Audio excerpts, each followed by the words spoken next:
Hello, welcome back to my channel, welcome back to these videos, welcome back to my life. I don't know why I'm doing so much hand movement. Today, I am somewhere that you are, well, I don't know. What am I trying to say? I'm in Nashville. Every couple weeks I go to Nashville. You guys know this by now. I figured today would be a good day to just talk to you guys? Nope, that's not right. Talk to you guys about life and everything that's going on in general. I want to talk about the drive down here because it had to have been like the worst drive that I've ever had in my life. It's a 7-hour drive. I do it every month. It's not bad at all usually. This drive was particularly awful, and let me tell you why. Driving down, there was already, when I had woken up, there was 3 severe weather warnings driving down, and not to mention my power that morning had just been knocked out, so my phone was at like half battery. There was severe weather warnings all along the trip. I was like, you know what, whatever, I'm making the trip, we're gonna do it, I'm gonna get down there, it'll be great, forget about it, right? So anyways, I am trekking along, you know, it's fine, I'm thinking nothing of it. I get about 10 minutes in the trip, all of a sudden there's a severe flash flood warning coming my way in the exact pathway that I'm going. I'm just like, there cannot be a severe flash flood in Wisconsin. There cannot be, right? So I'm driving. As I'm driving, I'm starting to see there's a bunch of traffic building up on the other side. There was a massive, apparently just a massive lake on the other side of the highway that people were driving through. You could see the water splashing over. Luckily, I didn't hit any of that. Okay, so that's besides the point. Just wanted to get that over with real quick because there was a lot of drama, you know. This is what I'm trying to build up towards. Anyways, I get about, well, I don't even know how long it was through the trip, but I'm in Indiana now at this point, and it's starting to rain a little bit. I don't think anything of it because I can drive pretty good. I drive pretty good in snow. I'm a Wisconsin boy, you know. You know, I'm a Wisconsin boy, you know. Think nothing of the rain when I'm driving, right? It starts downpouring, just like whatever, this is fine. It starts to get to a point where I can't see 5 feet in front of me.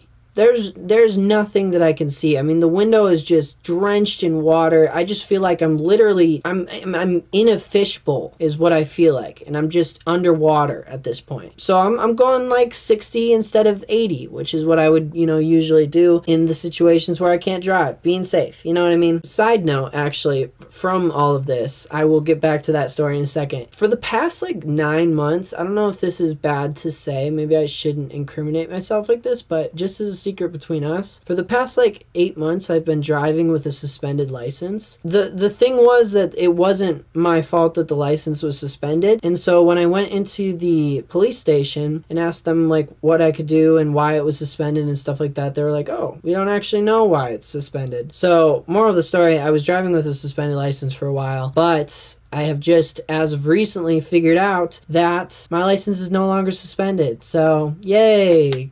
Go me. Anyways, so I'm driving in the rain, Indiana. It's starting to downpour. I feel like I'm in a fishbowl, right? We're talking about that. I look to my left and I see people in the passing lane. They're going like 80, 90 miles an hour still. Meanwhile, I'm in the slow lane, still going like 60 miles per hour, which really is probably what the speed limit was. And I'm just looking at them like, how are you driving?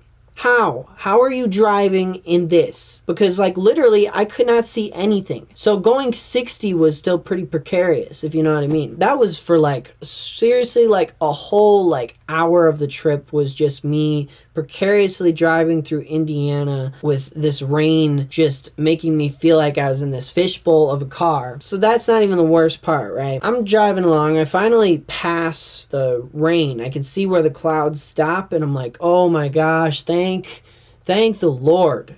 Honestly, like no joke, I was so relieved when I saw the end of the clouds and I just drove out and I was just like, oh. It's just the happiest feeling that I've ever had. Probably not, but for the sake of the story, we'll say it's the happiest thing that I've ever felt. It's about 4 hours left of the trip. All of a sudden, the fans in the car that I was driving just stopped blowing. So I was like, okay, this is annoying, but if I go like 80, then at least cold air will come out because that's kind of how it works. I used to have a car back in the day that didn't have any blower engines, whatever you call them, in the car. And so when you drove it, you just have to drive really fast to feel the cold air. But this one did the same thing. And so I was like, okay, well, I'll just drive really fast. I was still burning because granted, it's like been 90 degrees everywhere for the past like month or so. You know, I think there's some sort of heat waves going through. I don't know. Don't ask me what the news is. I don't watch it. So it's been like 90 degrees. I'm sweating. I'm not gonna lie. I got a little mad. I was just like, why? Why did they stop working? Because I was just mad, you know? And then I'm like, you know what? Maybe it's just the car being stupid.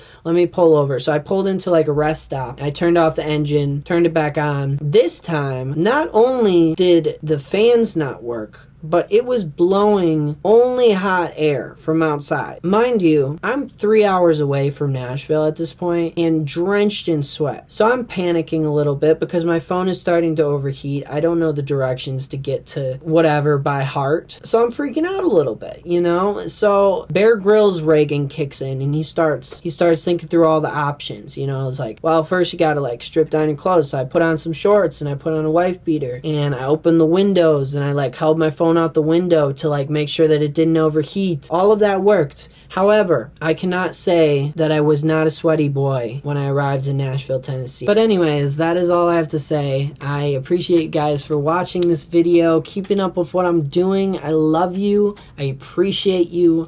And I will see you next week. Thank you so much for watching, and bye. Just got the stick shift pushed up to the right with the brakes on off.